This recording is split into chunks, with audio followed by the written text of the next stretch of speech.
Welcome everybody to Nine's Corner. I'm Nine, nice to meet you, and if you're returning, welcome back, my dear friend. So, I've been asked a very interesting question, so I'm going to turn it around and ask you. Do you believe in angels? Have you had experiences with them? Comment below, I want to hear. So, I can only give you the answer that I have based on my life experience, what I've been through, how I feel about it. It's a personal thing, and, no judgment to anybody. If you believe, you don't believe, whatever it is that you're into, you're into. But for myself, I 100% believe. I can't help it. I have no other choice. I have to. I have been with loved ones who have talked with their deceased loved ones. I have worked in home care, and a lot of my patients, probably like 80%, if not more, were into palliative care.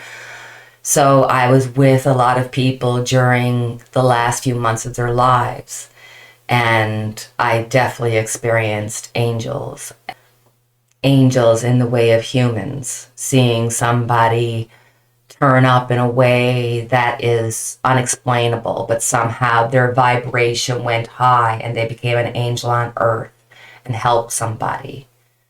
I've also experienced, and I've had friends that have experienced, a physical manifestation of angels. I have friends that don't believe in it whatsoever.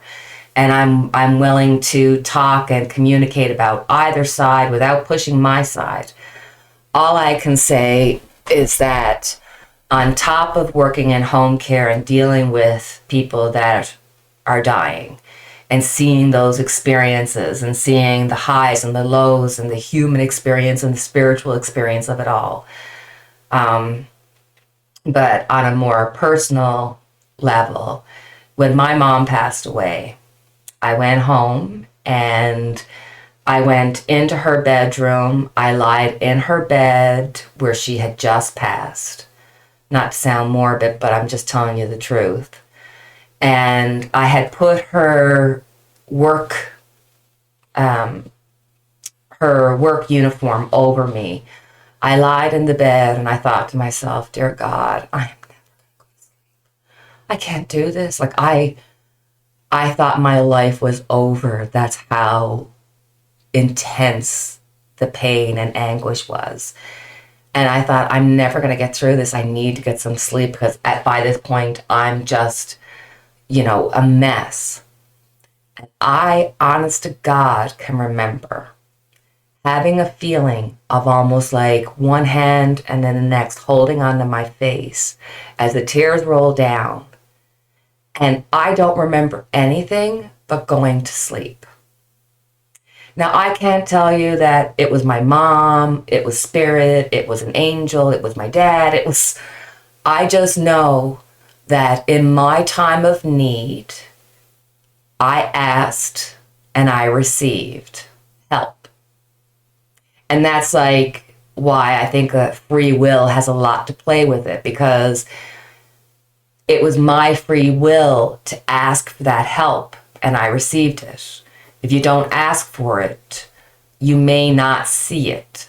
Doesn't mean you won't get it. It just means that you don't see it. Because angels don't mean it's always help.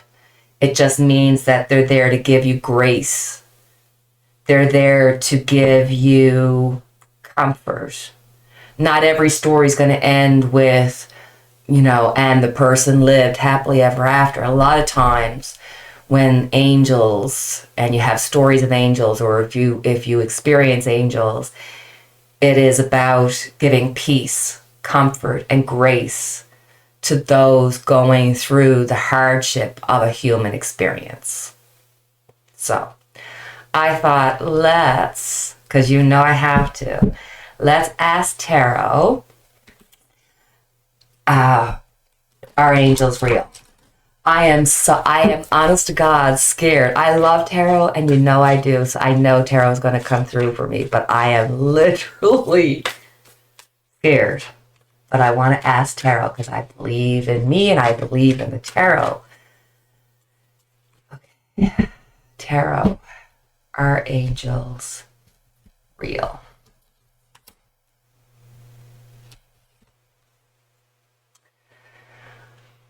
Have I mentioned to you about 1,000 times how much I love tarot?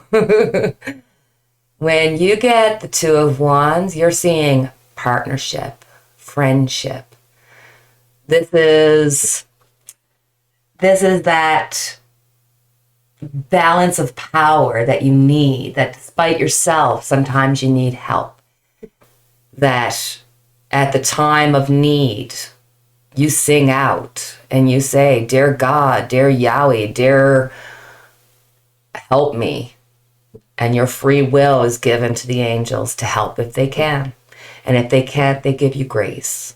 So does tarot believe in angels? 100%. It's partnership, but through work. So let's look into our next question, which is about the biolab. So Russia is putting out a lot of propaganda about the fact that there are biolabs in Ukraine. There's like 30 of them, and the Ukrainian people are going to use them against Russia. Confirmed that they have research labs in Ukraine, but they are for the purpose of researching vaccines and having a place where if they had a breakout of something that they could alarm others about. So I guess in my own head, I think to myself, one, if there was such a thing in Ukraine, U.S. would not be just saying, no, we're not going to get involved. They would be on top of it. They would know they would be much more worried about than what they are now. And the truth is, Russia is not the case. It's Putin. Putin is much like Donald Trump in the sense that he'll say what he's planning because he wants to muddy the waters. He wants so that if something were to happen in Ukraine, that people would be going, sure, Russia said that was going to happen. He said that that was NATO and them. When in reality, it's his plan to do. So I thought, let's ask the hard question. Is Russia going to use chemical warfare, biochemical warfare against Ukraine? Will Russia use bioweapons? Oh, the devil. So deliver me from sin. At this point, Putin has no boundaries. Crossing it, we have the high priestess. So appearances can be deceiving. Secretive here, very secretive. So perspective is needed. He doesn't know where his boundaries are. Somebody has to say, hey, Putin, get some perspective here. God willing, there's somebody that's willing to speak up to him or do something like that. Underneath it all, we have the Empress. So this has to do with health. And it would affect the health of the world, not just of Ukraine. Something that we have to think about. In the past, oh my God, do you see? Major. Oh my. Wow, so we have the Tower. So truly this is Putin deceiving and doing all this fighting for the sake of protecting. He wants to be known as some kind of savior. On top of it all, we got the Seven of Swords. So here again, protect yourself, protect your name, protect your power. This is all about trying to get away with this. That is his intent. Oh. So, near future, we have strength. Strength oftentimes is a indication of a mind that's made up. God willing, he's not trying to use brute strength. Nine of Swords, so it's a nightmare. What's happening for the Russian people, for the Ukrainian people, for the world at large, this truly is a nightmare. And no matter what Putin is putting out in the Russian news, no matter what kind of big man on campus trying to make it seem like he has everything on the go, he's frightened to death, he's scared to death, he's having nightmares, he's so paranoid, he's like right out of his mind. The people around got the Eight of Pentacles. So, but the Eight of Pentacles, no matter how much experience you have, you're always the student. So no matter how much the world has seen wars and you know, these type of things going on and how these things will tend to work out, no matter what the history is, they tend to lack confidence and be afraid to take a step because they're afraid to make a step wrong. So they just, you know, they're like the perpetual student. They can't learn. So people are just waiting and biding out their time, and just so much fear here of making a mistake on either side kind of thing.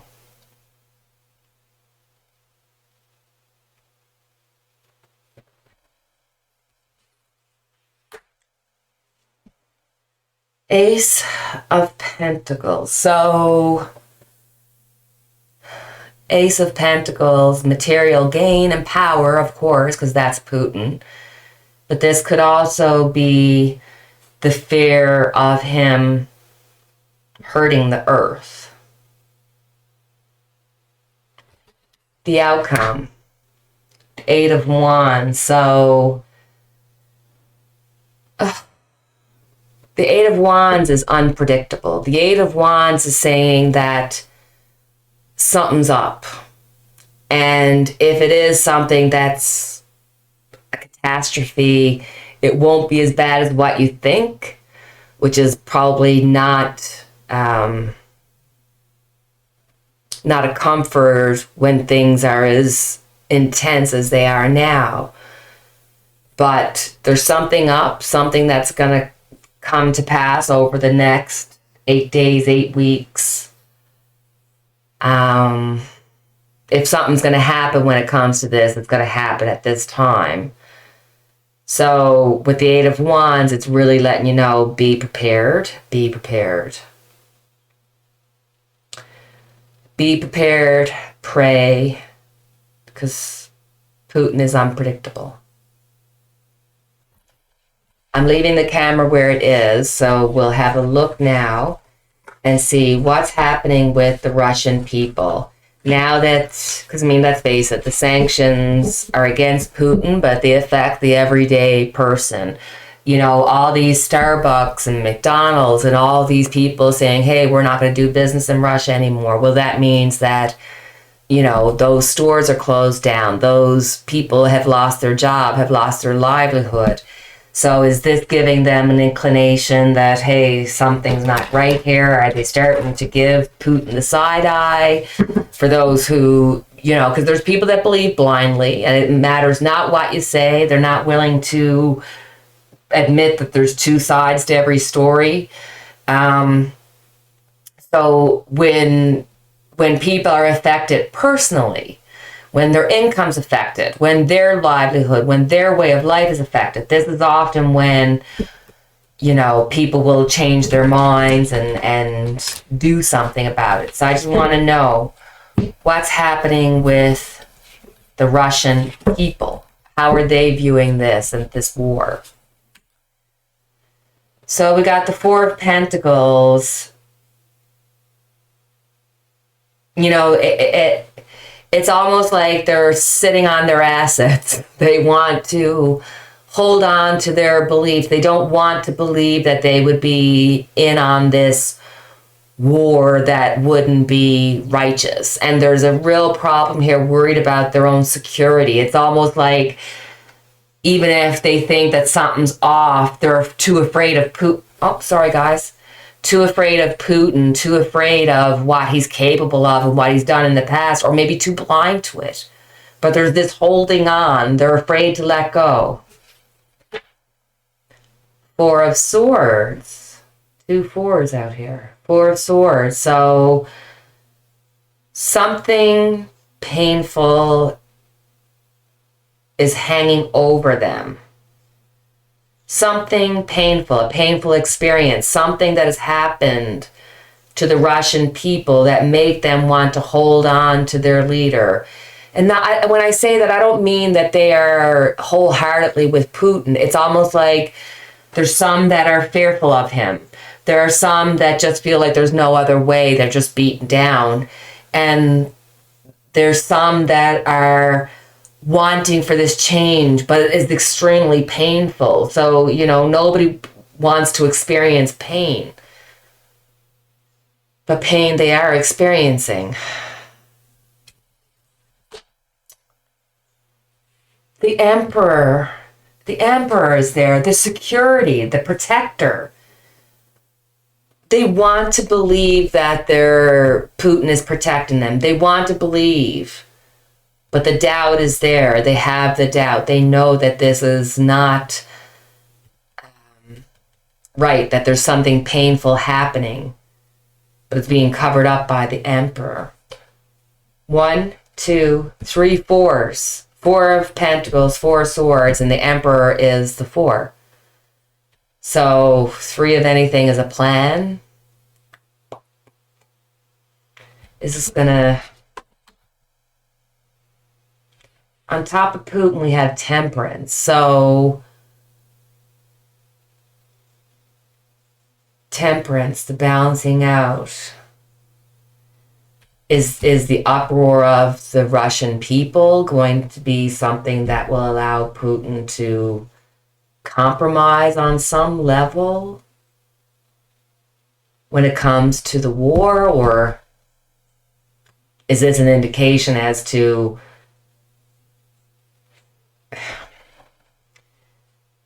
they're holding on and he holds on, but it's because of compromise? Ace of Pentacles.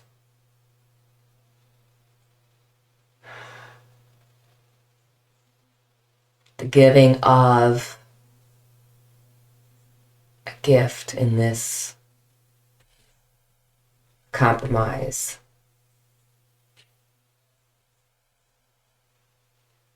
Right now, the cards are definitely showing some discomfort with the people, wanting to hold on, wanting to listen to Putin, really having no other choice. But there's, right now, I feel as though, and look, the angel there, and we're talking about angels, right? Just to show you. Angel. See the angel behind him. Angels, universes, energy. When people ask for help, they get it. So hopefully, God willing, this is foretelling of some kind of compromise, some kind of ceasefire for right now. And with the Ace of Pentacles, so I'm sorry, guys, here I'm trying to show you the cards and I'm not. The Ace of Pentacles is the beginning of something new. The beginning of something new. Let's just ask, because I have to know. Will Putin compromise? And he'll save face by compromising, kind of taking over and doing the damage and then saying, oh, look, I save face by walking away now because he's given them no other choice. The Lovers. The decision. Oh my God. He's just not ready to give in or give up. The decision is there. The compromise between Ukraine and Russia is very strong right now. There's a possibility of it right now. But with the lovers, unfortunately, problems from the past can come back to haunt you. So this could be a short-term pause. Interesting. I'm going to leave it there now. So, my friends, that is our reading for today. I hope you enjoyed it. Please leave your comments below. Like, subscribe, share, and do all that kind of stuff that helps my channel. I appreciate it. And as always, I have our Unity candle lit for each and every one of us. And until the next time we chat, my darlings, cheerio and take care.